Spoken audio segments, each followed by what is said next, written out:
politique fiction, on change d'échelle, on sort de la préparation individuelle. Cette fois-ci, on est macro, on voit plus large. Tu as l'oreille d'un des dirigeants d'une des grandes puissances de ce monde. Appelons cette puissance le Royaume de France et nommons ce dirigeant Kevin Ier, par exemple. Qu'est-ce que tu dis à Kevin Ier afin qu'il prépare son pays aux événements à venir, à un possible effondrement économique? Eh bien, je conseillerais au futur Kevin Ier d'avoir une phase où il doit être à l'écoute et comprendre les réalités de son pays, son royaume, écouter les griefs et les demandes de tout le monde, de ses conseillers, mais également à un moment prendre les décisions par lui-même, en son âme et conscience, et de s'y tenir. La décision est toujours orpheline, elle est à une seule personne de la prendre.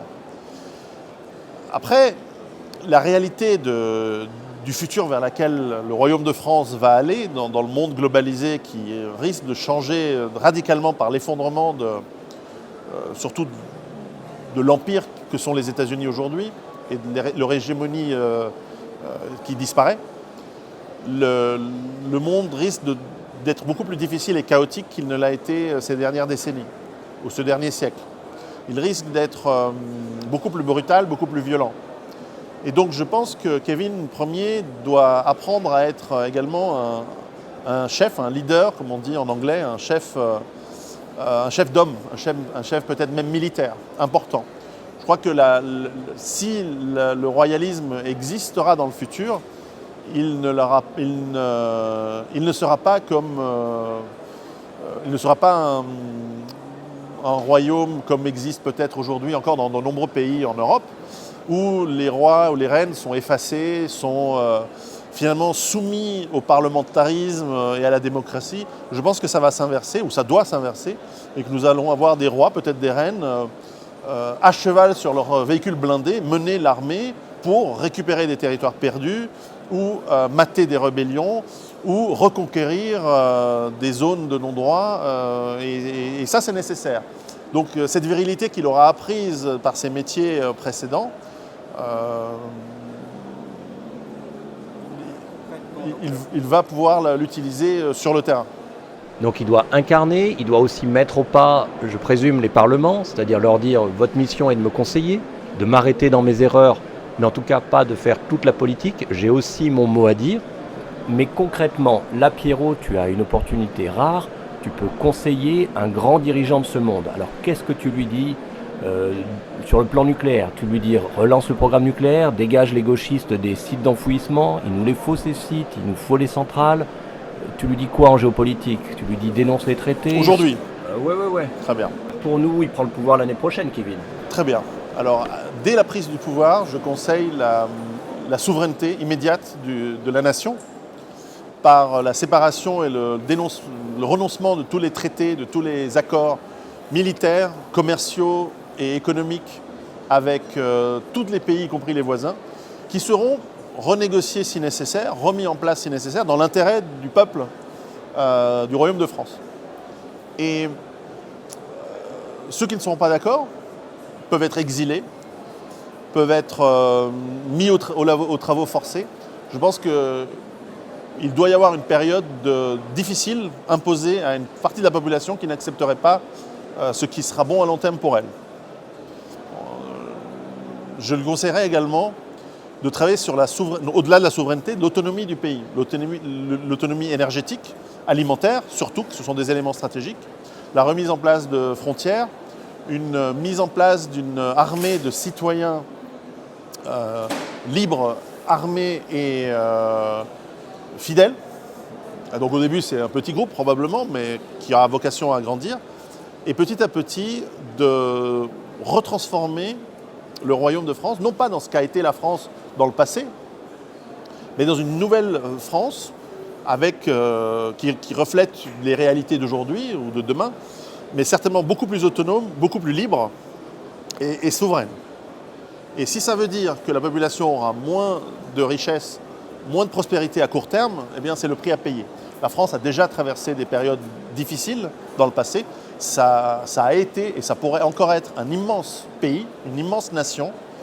Et il faut remarquer qu'elle l'a surtout été lorsque des chefs vertueux et courageux l'ont mené. Ok, sur le plan de l'énergie, on relance le nucléaire ? Le nucléaire est une question très difficile car tant qu'il y a la compétence technique et une bienveillance des dirigeants par rapport à la sécurité, c'est une source d'énergie utile et importante.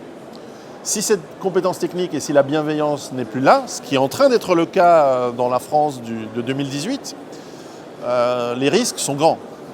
Et donc, comme ça ne s'arrête pas en 5 minutes, la question va devoir se poser si continuer ou pas l'utilisation de cette énergie. Moi, je crois qu'à court terme, le nucléaire est indispensable encore aujourd'hui, à condition, encore une fois, qu'il y ait les compétences techniques pour le faire fonctionner de manière sûre et sans accident, ce qui est le cas aujourd'hui, mais aussi avec la bienveillance, c'est-à-dire de ne pas raboter les marges, embaucher des mauvais ingénieurs parce que les bons coûtent trop cher, avoir en aval ou en amont, je ne sais pas comment on dit en français, la formation nécessaire de ces bons ingénieurs en nombre suffisant pour pouvoir faire continuer à tourner ces centrales. À long terme, en revanche, je pense qu'il est important d'être moins dépendant pour la France, mais aussi d'autres pays en Europe et dans le monde, d'énergies qui sont potentiellement dangereuses et qui peut-être ne sauront pas être pérennes à une économie qui ne tiendra pas forcément des milliers d'années. Or, les déchets, eux, ils doivent être gérés sur des milliers d'années.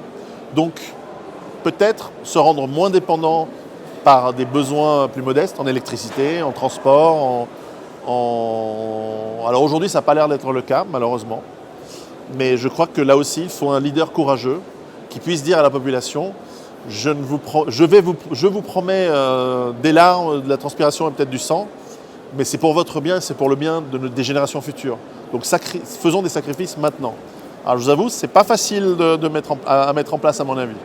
Quant au schéma général des transports, tu as parlé transport, tu penses que notre souverain devrait développer le rail pour limiter l'impact d'une crise, pour continuer à avoir des transports de lourdes charges, même si les camions ne pouvaient pas rouler?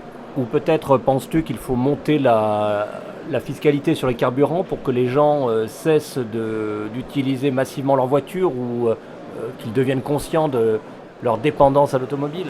Alors le rail qui est très développé en France, mais qui l'a été plus dans le passé, puisqu'il y avait beaucoup plus de lignes secondaires, tertiaires, régionales et locales, est forcément le transport du futur.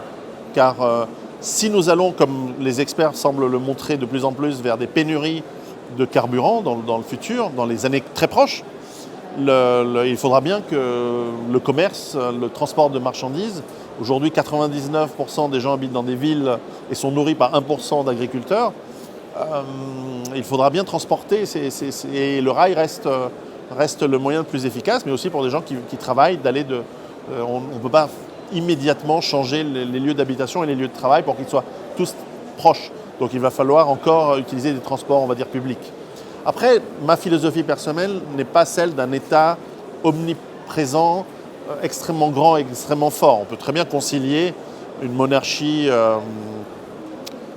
qui a un État léger, fort, mais léger, pas lourd, pas avec énormément une armée de fonctionnaires dans tous les sens, et qui permettent à la liberté individuelle de créer de la prospérité et de la richesse par son inventivité, par la création, et non pas par la dépendance de l'État, qui coûte cher, puisque aujourd'hui, la France est un pays qui est en dette et qui en réalité est ruiné, et qui a une dette phénoménale. Donc je pense que le transport et une certaine réorganisation du pays pour laisser plus de liberté aux gens, et donc moins de fiscalité, quelque part, pour moi, est une manière plus saine à long terme. Ce qui n'exclut pas qu'à court terme, on doive aller chercher de l'argent si nécessaire là où il est.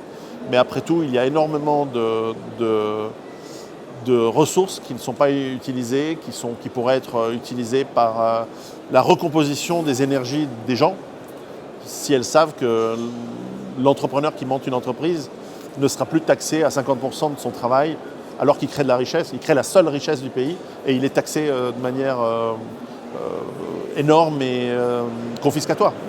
Pierrot, je vais te faire un aveu. Kevin t'aime bien. Je voudrais que tu deviennes l'un des ministres de son futur gouvernement. quel portefeuille prendrais-tu? Je sais pas, grand inquisiteur, Ministre des consciences. ministre de la survie, Ça couvre plusieurs ministères. C'est à la fois ministre de la Défense, ministre de l'économie. l'intérieur, les prisons, les camps de concentration.